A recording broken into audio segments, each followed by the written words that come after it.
भाई जो लोग विपश्यना ध्यान का अभ्यास करते हैं, तो कोई आपसे पूछे कि भई इसका कोई वैज्ञानिक प्रमाण है?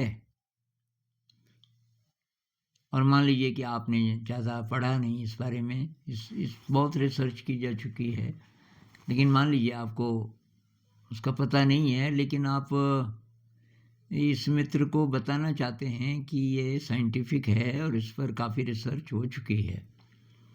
तो एक ही सोर्स भी काफ़ी है और मैं आपको एक बढ़िया सोर्स बता रहा हूँ। अ, ये है डॉक्टर कैंडिस पर्ट।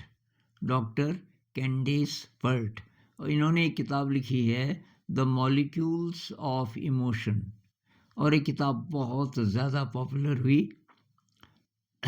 इस किताब में उन्होंने साबित किया कि जिसको आप अनकॉन्शियस और सबकॉन्शियस माइंड बोलते हो, वो हमारे पूरे शरीर में है, एक फील्ड की तरह।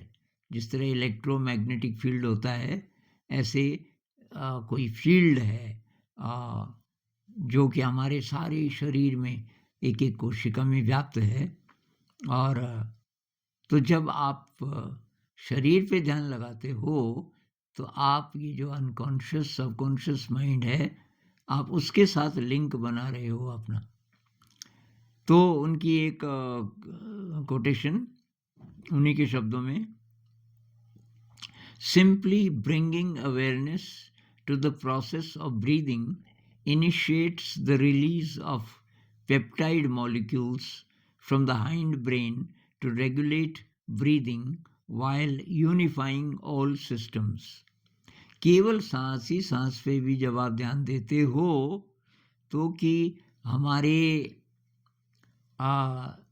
सिर का पीछे वाला जो हिस्सा है, वो एक नए प्रकार के पेप्टाइड बनाने लगता है। पेप्टाइड एक प्रकार के प्रोटीन होते हैं, पर ये कहती है कि न्यूरोपेप्टाइड्स मतलब ये न्यूरोट्रांसमीटर्स जो संदेश वाहक का काम करते हैं ब्रेन और बाकी शरीर के बीच में, ये बनने शुरू हो जाते हैं, यूनिफाइंग ऑल सिस्टम्स। और इससे हमारे शरीर के जितने भी सिस्टम्स हैं, इनके बीच एक नई हार्मनी बनती है, इनके बीच एक अच्छा संबंध बनता है। तो ये आप कोट कर सकते हो, द मॉलिक्यूल्स ऑफ इमोशन। एक तो ये, दूसरी इसमें जो काम की बात है वो ये कि भाई आपका अनकॉन्शियस और सबकॉन्शियस माइंड कहाँ है। वैज्ञानिक मतलब पता ही नहीं कर पाए थे अभी तक कि उसकी लोकेशन क्या है, कहाँ पे है, वो सिर के अंदर है कि शरीर में है कि शरीर के बाहर है।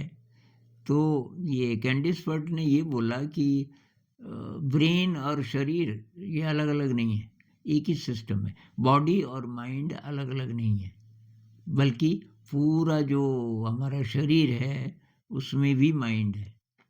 और वो कहती है कि ये जिसको आप सबकॉन्शियस अनकॉन्शियस कहते हो, तो सारे शरीर में व्याप्त है। इसलिए हमें सारे शरीर को साथ लेकर चलना चाहिए।